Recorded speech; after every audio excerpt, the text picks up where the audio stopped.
So this morning we're testing the latest RM21P from FJ Dynamics, and what I'm really interested to see is how it's going to manage in heavy tree cover. That's the thing that for me is the most important if you're going to provide parkland courses like this with a solution for their rough mowing. So I've just mapped it and I've set it off, and we're going to follow it around and shoot a bit of footage. So of course the other thing that you get in areas of heavy tree cover is lots of sticks and branches lying on the ground, and because the RM21P has got a very powerful single deck with a solid metal blade, it's sort of comfortably dealing with that sort of situation, and even if the grass is a little bit longer at the moment, as you can see, there's hardly any grass for it to cut. There's plenty of sticks and twigs for it to mulch up. So the area that it's on now, it's just following the perimeter that I've mapped, and it's working in easy world at the moment. Let's come back to it when it's finding its way around these trees. Okay. So now it's beginning to get in amongst the tree cover. None of the trees are mapped as obstacles, so it's discovering them using its tri-fusion system, which is a combination of RTK, LiDAR and camera vision, and that's what it's using to navigate and to work its way around the trees that it needs to avoid.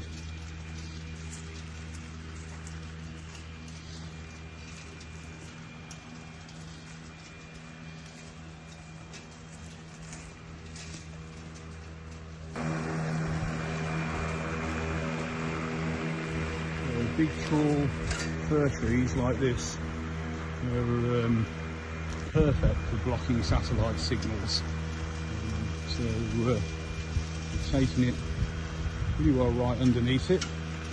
It's now completing its now getting into its first striping cuts, so chopping up lots of branches.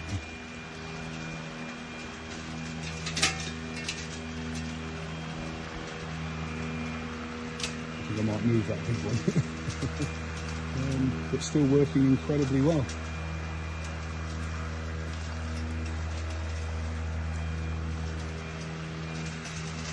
You see that the ground isn't exactly flat in here. It's quite undulating.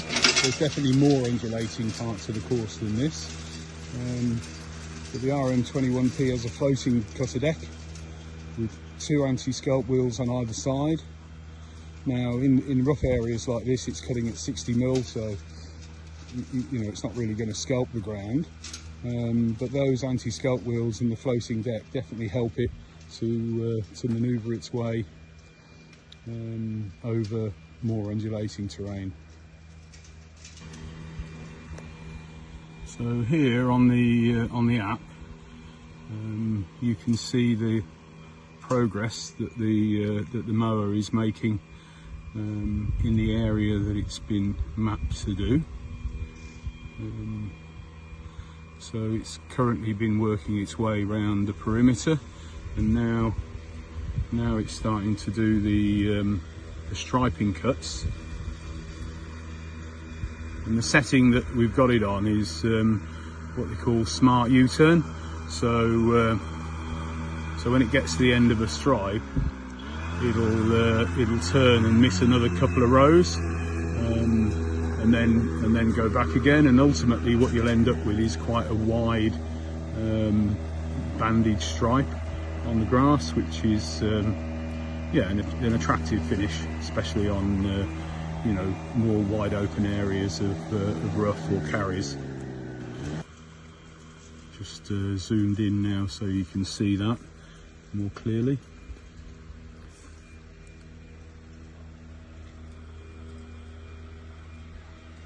You can see the gap that the robot's left between its previous cut and the cut that it's doing now. And now it's going to complete that cut and fill the striping.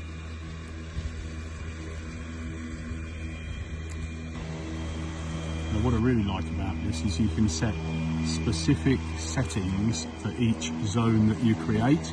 So that could be a particular mowing speed in a wide open area compared to a different mowing speed in more enclosed areas. You can have the blade power change, so that's these three here, and that would be part of the settings. You can change the height of cut, and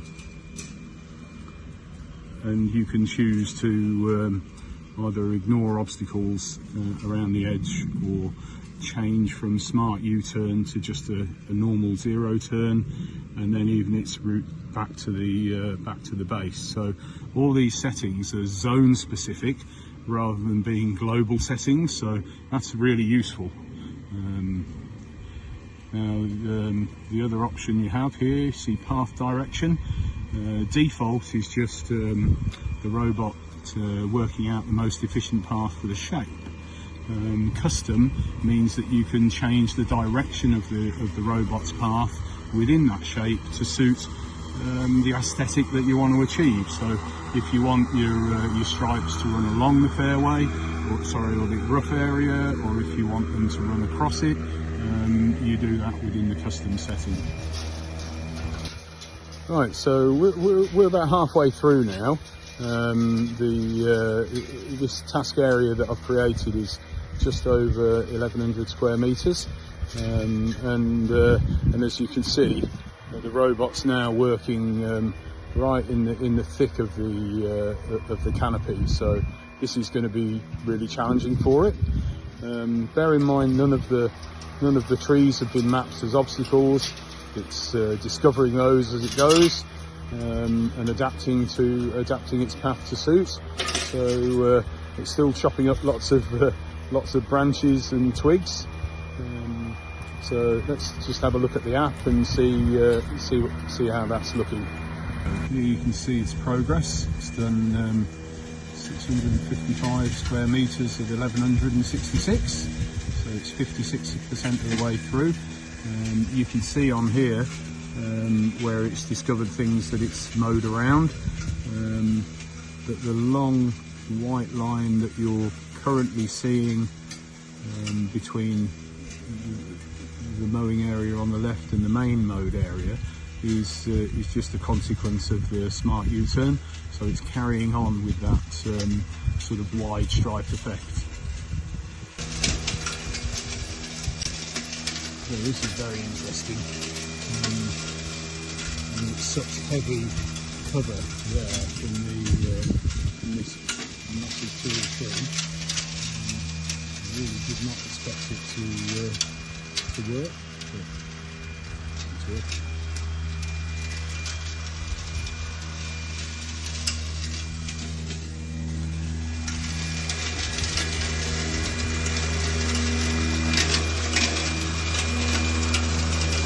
There's much stress about it, but it's certainly mowing closer than you'd want to get with the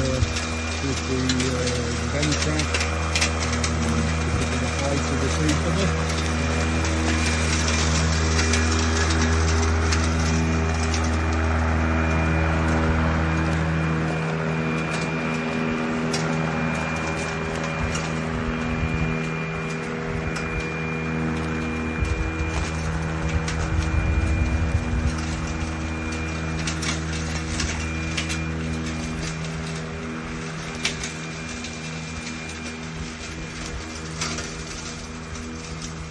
It's much better than I was expecting.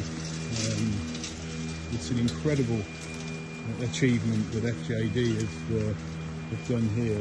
I used the original RM21 maybe over a year ago, and it just wouldn't have managed in this situation. So all the development that they've done in the navigation technology, in the algorithms, in the firmware, well, it's just a massive achievement. This has to be the go-to mower for rough and canopied rough. Yeah, brilliant. Right, so we better start really challenging it then. So let's increase the speed.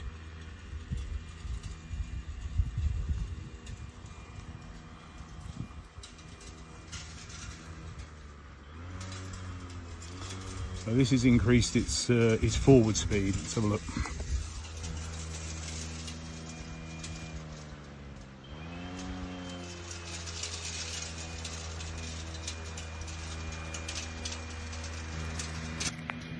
So this is the sort of tree cover that the robot's RTK system is seeing. Clearly there's a little bit of sky coming through, but it must be, it's definitely affecting the number of satellites that the robot's seeing. It is affecting the behaviour a little bit. So the robot, when it gets into really poor areas, it just wobbles the line a little bit while it's finding its location. But the important thing, it doesn't stop. It carries on, recovers, and cracks on with the job. So yeah, it's impressive. Okay, so you can see from the mowing map here just how dense the tree cover is, because all those white areas that the robots avoided, they're all tree trunks. So we're nearly 90% of the way through.